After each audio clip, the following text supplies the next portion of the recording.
ফেরত দিবে। যেতে যেতে ঈসা আলাইহিস সালামের কাছে যখন আসবে তখন ঈসা নবী বলবে সবাইকে যে সব উম্মত শুনো, আজ কারো কাছে গিয়ে লাভ নাই। যদি কেউ আজকে আল্লাহর এই প্রবল প্রতাপের সামনে আজ যদি কেউ কথা বলার সাহস রাখে তো সে একজনই, আখিরি বন্ধু মুহাম্মদ সাল্লাল্লাহু আলাইহি ওয়াসাল্লাম। আজ শুধু তিনিই কথা বলতে পারবেন। গেলে ওনার কাছে যাও, এদিক সেদিক ঘোরাঘুরি করুন। সব উম্মত আল্লাহ নবী সাল্লাল্লাহু আলাইহি সাল্লাম নবীজির কাছে আসবেন, এসে বলবেন আপনি মাওলার কাছে সুপারিশ করেন, আল্লাহর কাছে সুপারিশ করেন যে হাসরের বিচারের কাজটা যেন শুরু করে, আল্লাহ তাআলা যেন তার বিচার শুরু করেন। আল্লাহ নবী সাল্লাল্লাহু আলাইহি সাল্লাম বললেন হ্যাঁ আমি বলবো আনা আউয়ালু খাতীবুহুম ইদা উনসিতু।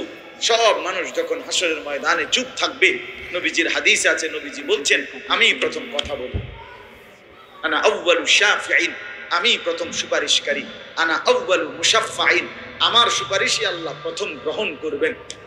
তো আল্লাহর নবী বলবেন ঠিক আছে অপেক্ষা করো, আমি আমার আল্লাহর কাছে সুপারিশ করব, তবে আগে অনুমতি চাইতে হবে। মানে সুপারিশেরও কি নিতে হইব? অনুমতি। এই সুপারিশের অনুমতির জন্য নবীজি একটা নির্দিষ্ট জায়গায় যাবেন।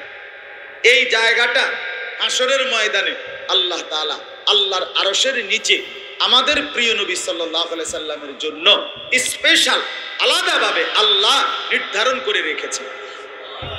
এই জায়গাটার নাম হলো মাকামে মাহমুদ। কি নাম? মাকামে মাহমুদ। এটা আল্লাহর নবীর জন্য, আমাদের নবীর জন্য আল্লাহ তাআলার স্পেশাল বরাদ্দকৃত হাসরের মাঠের জায়গা। নবীজি ওইখানে নবীজি দাঁড়াবেন, ওইখানে যাবেন। আপনারা আরো সহজে বুঝবেন, আজানের দোয়ার মধ্যে আপনারা যে পড়েন এইটা আর কি, ওয়াবাআসহু মাকামাম মাহমুদানিল্লাযী ওয়া'আদতা।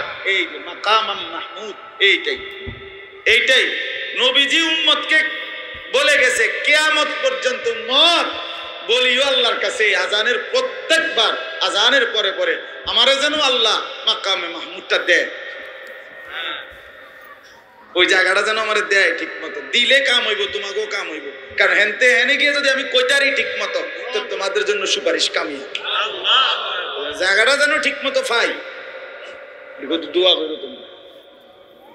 হ্যাঁ, তো আল্লাহ তাআলা সেই মাকামে মাহমুদ নামক জায়গা আল্লাহ নবী সাল্লাল্লাহু আলাইহি সাল্লামের জন্য দান করবেন, নির্ধারণ করে রাখছেন।